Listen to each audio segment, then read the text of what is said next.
গত বছর 5 আগস্ট আমরা নতুন করে যে স্বাধীনতা অর্জন করেছি, এই স্বাধীনতা আমরা ধরে রাখতে চাই।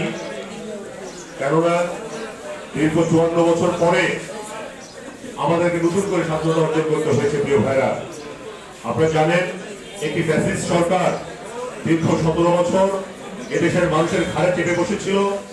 মানুষের বাক স্বাধীনতা থেকে শুরু করে মানুষের ভোটাধিকার, মানুষের গণতন্ত্র হরণ করে, মানুষের রক্ত চুষে মানুষকে শোষণ করেছে। সেই সরকারের হাত থেকে গত বছর 5 আগস্ট আমরা মুক্তি পেয়েছি। اللهم إنا نسألك الجنة